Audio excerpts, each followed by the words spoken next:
Si Kristo'y lang magtiis, ng tagumpay ay inakamit, at sumaatin ang langit.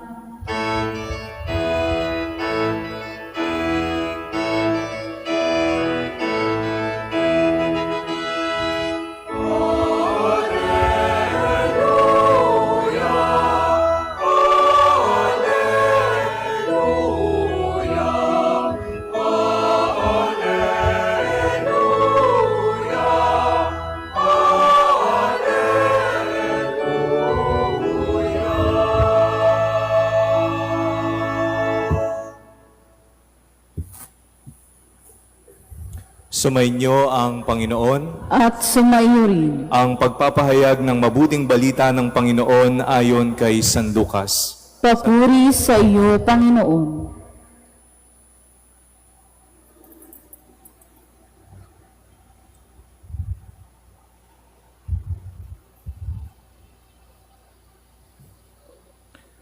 Noong panahong iyon, sinabi ni Jesus sa kanyang mga alagad, "Sinasabi ko sa inyo, tatangis kayo at magdadalamhati, ngunit magagalak ang sanlibutan. Matitigib kayo ng kalungkutan, subalit ito'y magiging kagalakan. Kapag nagdaramdam na ang isang babaeng manganganak, siya'y nahahapis sapagkat dumating na ang oras ng kanyang paghihirap. Ngunit pagkapanganak, hindi na niya naaalala ang hirap. Siya'y nagagalak dahil sa ipinanganak na sa sanlibutan ang isang sanggol. Gayon din naman kayo. Nalulumbay kayo ngayon, ngunit muli akong makikipagkita sa inyo at mag-uumapaw sa puso ninyo ang kagalakang hindi maagaw ninuman." Ang mabuting balita ng Panginoon. Pinupuri ka naming Panginoong Hesukristo.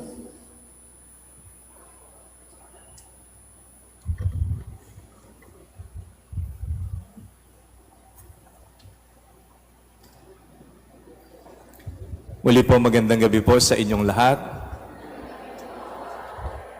Sabi po nila, masarap ang isang bagay kapag pinaghihirapan at pinagpapaguran. Amen po ba? Halimbawa po, sa isang estudyante, nagpapakapagod siya para sa pag-aaral at kapag siya'y nakapagtapos, masaya ang lahat. Hindi lamang siya, maging ang kanyang pamilya, ang mga nagpaaral sa kanya. At kapag siya ay nag-board exam, higit lalo ang tuwa, ang galak na kanyang mararanasan. Pero alam natin na bago niya nakamit o natamasa ang isang kagalakan o tagumpay, dumaan din siya sa proseso ng maraming katanungan, ng kalungkutan, ng walang kasiguraduhan.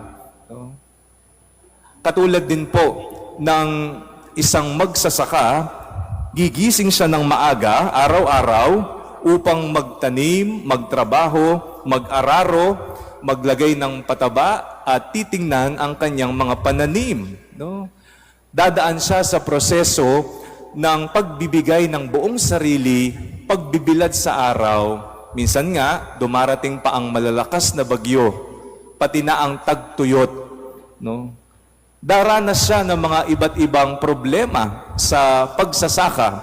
Pero naman, kapag dumating na ang panahon ng anihan, kapag siya ay naka-jackpot, nakuha niya ang kanyang inaasam, tigib-apaw ang kanyang kasiyahan na nararamdaman. Ang isang magulang, sino po ang mga magulang na nandito ngayon? Kayo po'y nagsasakripisyo o nagsakripisyo para sa inyong mga anak. Amen po ba? Pero kapag nakita niyong nagiging matagumpay at naaabot na nila yung kanilang mga pangarap sa buhay, kayo po ba'y masaya o malungkot? Siyempre naman, kayo po ay napakasaya. Ang isang taong punong-puno ng pangarap sa buhay, maraming goals sa buhay, kapag unti-unti na niyang nararating o nakakamit yung kanyang mga plano sa buhay, siya ay masaya. Ilan lamang po yan sa mga halimbawa ng maaring maranasan ng isang taong pursigido. No? Pero bago makamit ang isang bagay, pinagpaguran. Hindi madali. May mga pagpupuyat, may mga pagsasakripisyo, pagbibigay ng buong sarili. No? Bago maranasan ang tagumpay. Walang dumaan sa under the table, walang dumaan sa shortcut, no? Pero pinagdaanan lahat ang prosesong ito. Pansin po ninyo, katakot-takot po, natakot, pangamba, lungkot at paghihirap ang ating pinagdadaanan sa buhay. Puhunan po natin ang pagod, ang pagpapawis, ang pagtsatsaga at ang ating pananampalataya. Lumalaban po tayo ng patas sa buhay. Kaya, ang ating Panginoong Hesus po sa Ebanghelyo, ayon kay San Juan, no, kanya pong sinabi sa kanyang mga alagad, kayo'y magdadalamhati, kayo'y tatangis ngayon. Ngunit, magagalak ang sanlibutan. Matitigib kayo ng kalungkutan, subalit ito'y magiging kagalakan.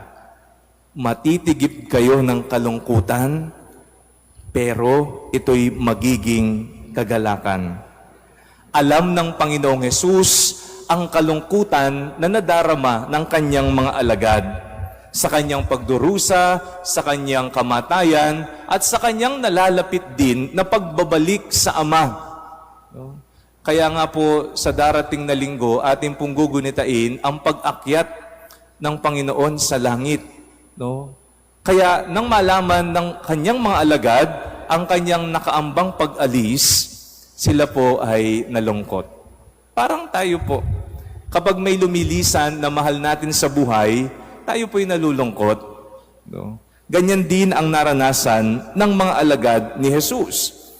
Ngunit, pinaalalahanan po sila ng ating Panginoon na hindi magtatapos sa kalungkutan ang kanilang buhay.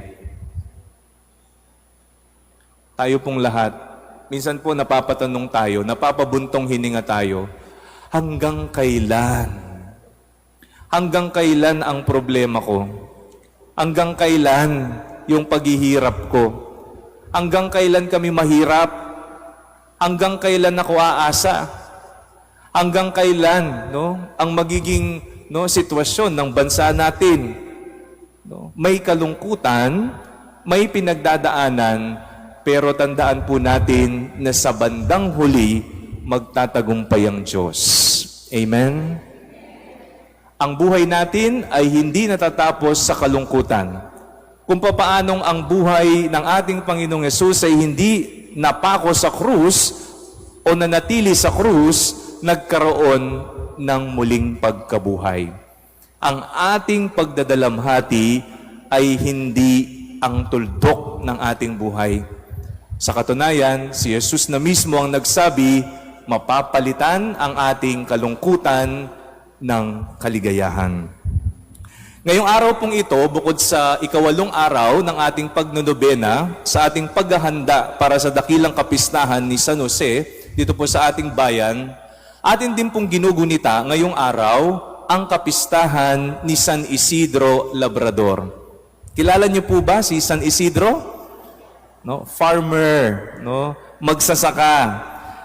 Simpleng tao, simpleng naghahanap buhay, wala po siyang yaman, wala po siyang ganong kapangyarihan. Ngunit, ginawa niyang sentro si Jesus sa kanyang buhay. Totoo po ito. Kapag si Jesus ang nasa sentro ng ating buhay, kahit may mga panganib, kahit may paghihirap, malalampasan po natin. Sapagkat si Jesus ang pagmumulan ng ating tuwa sa buhay, at siya rin ang pagmamahal natin kay Jesus ang magtutulak sa atin para magpatuloy na lumaban sa buhay. No? Ganyan po ang naging buhay ni San Isidro. Malalim ang kanyang relasyon sa buhay. Bago siya magsaka, siya muna ay nagsisimba at nagdarasal. Habang siya ay nagsasaka at nagtatrabaho, palaging si Jesus pa rin ang kanyang nasa puso. At pagkatapos ng kanyang trabaho, no, bilang isang asawa, no, si Jesus pa rin, no, ang nasa sentro ng kanilang relasyon sa buhay. Ang tunay na kagalakan sa puso ni San Isidro ay ang ating Panginoong Hesukristo. Ito po ay bunga ng presensya ni Jesus sa ating puso. Kapag nasa puso mo si Jesus, anuman ang bigat ng ating pinagdadaan ng problema, no, alam po natin na hindi tayo nag-iisa. Yan din po ang mensahe ni Jesus sa mga nakalipas na ebanghelyo. Do not let your hearts be troubled. No? Believe in God and believe in me. Huwag kayong maligalig.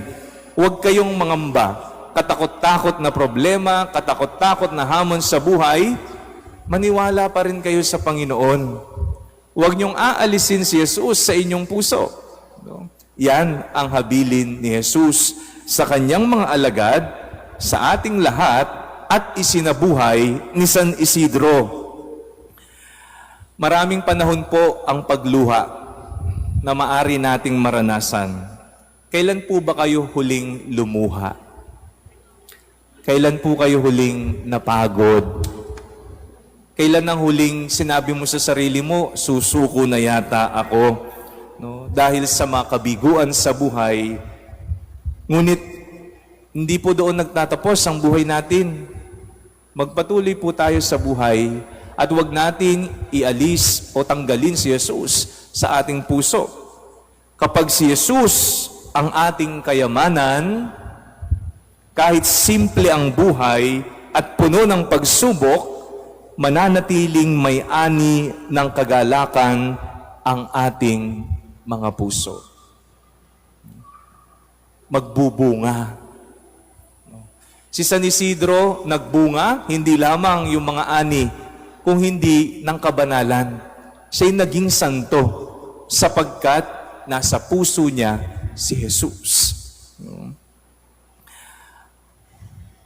Hindi po kasiguraduhan ng kayamanan dito sa mundo para masabi mong maging masaya ka. Hindi rin po kasiguraduhan na marami kang titulo o ari-arian o kung gaano ka kasikat o kapopular o may sinasabi sa lipunan. Hindi po yan ang basihan ng kasiyahan. Sapagkat kung ano ang para sa mundo, may iwan sa mundo, mananatili sa mundo. At ang ating dadalhin sa harapan ng Diyos ay ang ating mga puso. Ngunit ang tanong po sa atin, nasa puso ba natin si Jesus? Si Jesus na pagmumulan ng ating tunay na kagalakan kahit sa gitna ng mga hamon sa buhay. No? Kaya nga po ngayong ating pagnonobena, ano po ang kahilingan nyo kay San Jose? Ano po ang dahilan kung bakit nyo pinagsusumikapan na kumplituhin ang nobena? Sino ang pinagdarasal ninyo? Ano ang pinagdarasal ninyo? Sana po ibigay ng Diyos sa pamamagitan ng ating patron na ni San Jose at ni San Isidro na ating ginugunita ngayon. Sabi po nung kanta, no? At sana'y pakinggan ng pakiusap ko sa'yo. Hindi ko na hinahangad ang yaman sa mundo. Pagmamahal mo lang ang tanging hinahanap ko. Maari ba sana'y patawarin mo ako pagkat tayong dalawa ay sa isa't isa. Si Jesus nawa ang ating maging tunay na kaligayahan dito sa mundo, kahit gaano man kadami ang kalungkutan at hamon na ating kinakaharap. Amen.